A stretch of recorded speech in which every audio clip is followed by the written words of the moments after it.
मांडुक्य उपनिषद, इसमें 12 मंत्र है। ये अथर्ववेद से है। मंत्र दृष्टि से सबसे छोटा उपनिषद है। इसका मुख्य विषय ओम की 3 मात्राएं हैं। परमात्मा के समग्र रूप को समझाने के लिए उनके 4 पैरों की कल्पना की गई है। ओंकार तीनों कालों से ओंकार अतीत है। अब बताते हैं, इसमें अवस्थाएं बताई गई हैं। मात्रा अवस्थाएं हैं जागृत, स्वप्न, सुषुप्ति, तुर्या। मात्राएं हैं अकार, उकार, मकार, मात्रा रहित। पाद है वैश्वानर, तेजस, तेजस को हिरण्यगर्भ भी कहा है, प्राज्ञ, शिव, आत्मा। स्थान है बाह्य जगत या फिर कह सकते हैं उत्पत्ति, सूक्ष्म जगत, स्थिति, प्रलयावस्था और शिव। भोक्ता, भोक्ता कौन है? स्थूल जगत मतलब बाह्य जगत का भोक्ता, सूक्ष्म जगत मतलब अंतर जगत का भोक्ता, और मकार में आता है आनंद का भोक्ता, और मात्रा रहित होती है प्रकाश। इन मात्राओं के फल बताए गए हैं। फल मात्राएं कौन कौन सी है? अकार की कामना पूर्ण है, उकार की विषमता नाश है, मकार की बाह्य दृष्टि निवर्ती है, मात्रा रहित से परमात्मा में प्रविष्ट किया जाता है। अकार वैश्वानर, बाह्य जगत, स्थूल जगत, कामना पूर्ण।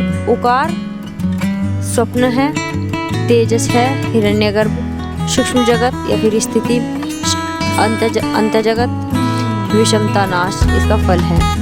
मकार में सुषुप्ति अवस्था आती है। पाद आता है प्राज्ञ, स्थान आता है प्रलयावस्था, भोक्ता है आनंद, फल मात्रा है बाह्य दृष्टि की निवृत्ति। इसमें मात्रा रहित में आते हैं तुर्या, शिवात्मा, प्रकाश, परमात्मा में प्रविष्ट होना। इसमें 19 मुखों का वर्णन किया गया है। 10 इंद्रिय है, 5 प्राण है और 4 व्याकरण है। ये इसमें 19 मुखों का वर्णन किया गया है। धन्यवाद। मांडुक्य उपनिषद, इसमें 12 मंत्र हैं। इसे मंत्रों के हिसाब से सबसे छोटा उपनिषद कहा गया है। ये अथर्ववेद से लिया गया है। अथर्ववेद शाखा के अंतर्गत का उपनिषद है। इसके रचयिता वैदिक काल के ऋषि माने गए हैं। इसमें आत्मा या चेतना के 4 अवस्थाओं का वर्णन मिलता है। जागृत, स्वप्न, सुषुप्ति, तुर्य चेतना की 4 अवस्थाएं हैं। इस उपनिषद में ओम की मात्राओं की विलक्षण व्याख्या करके जीव और विश्व की ब्रह्मा से उत्पत्ति और लय एवं तीनों का तादाद में अथवा अभेद प्रतिपादित किया गया है। इसके अलावा वैश्वानर शब्द का विवरण मिलता है जो अन्य ग्रंथों में भी प्रयुक्त है। इस उपनिषद में कहा गया है कि विश्व में एवं भूत, भविष्य, वर्तमान कालों में और इनसे परे जो भी नित्य तत्व सर्वत्र व्याप्त है वह ओम है। यह सब ब्रह्मा है और यह आत्मा भी ब्रह्मा है। मांडुक्य उपनिषद अथर्ववेद के ब्राह्मण भाग से लिया गया है। शंकराचार्य ने इस पे भाष्य लिखा है और गौड़पादाचार्य ने कारिकाएं लिखी हैं। आत्मा चतुष्पाद है और उसकी अभिव्यक्ति की 4 अवस्थाएं जागृत, स्वप्न, सुषुप्ति और तुर्य है।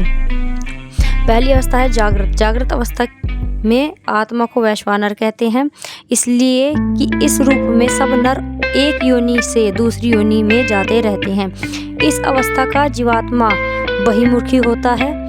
7 अंग और इंद्रिय 19 मुख से स्थूल अर्थात इंद्रिय से जो ग्रहण किए जाते हैं उन विषयों का रस लेता है। अतः वह बहिष्प्रज्ञ है। उसकी जो प्रज्ञा है, बुद्धि है, वो बाहर की तरफ है। दूसरी अवस्था है तेजस, दूसरी अवस्था है स्वप्न अवस्था जो तेजस नामक है, जिसमें जीव अंतःप्रज्ञ होकर 7 अंग 19 मुखों से जागृत अवस्था की अनुभूति का मन के स्फुरण द्वारा बुद्धि पर पड़े हुए विभिन्न संस्कारों का शरीर के भीतर भोग करता है। तीसरी अवस्था है सुषुप्ति, जो प्रगाढ़ निद्रा के लय हो जाने पर जीवात्मा की स्थिति का आनंदमय ज्ञान स्वरूप हो जाता है। इस कारण इस स्थिति में वह सर्वेश्वर, सर्वज्ञ, अंतर्यामी और समस्त प्राणियों की उत्पत्ति और लय का कारण बन जाता है। चौथी अवस्था है तुर्य अवस्था। इन तीनों अवस्थाओं से परे आत्मा का चौथा पाद है। तुर्य अवस्था ही उसका सच्चा और अंतिम स्वरूप है, जिसमें वह न अंतःप्रज्ञ होता है, न बहिष्प्रज्ञ होता है, न इन दोनों का संघात है, न प्रज्ञान घन है, न प्रज्ञ है, न अप्रज्ञ है, न अदृष्ट है, न अव्यवहार्य है, न अग्राह्य है, न अलक्षण है, न अचिंत्य है, न अव्यपदेश है।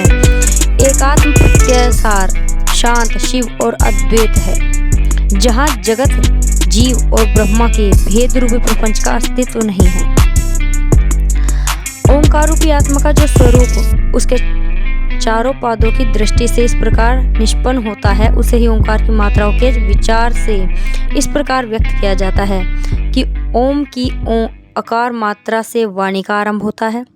अकार वाणी में व्याप्त भी है। सुषुप्ति स्थानीय है। प्राज्ञ उकार की मकार मात्रा है, जिसमें विश्व और तेजस के प्राज्ञ में लय होने की तरह अकार और उकार का लय होता है और ऊ का उच्चारण दोहराते समय मकार के अकार उकार निकलने से प्रतीत होता है। ऊ जो होता है वो अ और मैं का मिलन होता है। अ से ऊ में और ऊ से म में मिल जाता है। तात्पर्य यह है कि उकार जगत की उत्पत्ति और लय का कारण है। वैश्वानर तेजस और प्राज्ञ अवस्थाओं के सदृश तीनों मात्राएं ओंकार प्रपंच और पुनर्जन्म से आबद्ध है, किंतु तुर्य की अमात्रा ऊ अव्यवहार्य आत्मा है, जहाँ जीव जगत और आत्मा के भेद का प्रपंच नहीं है। केवल अद्वैत शिव ही वहाँ रहते हैं।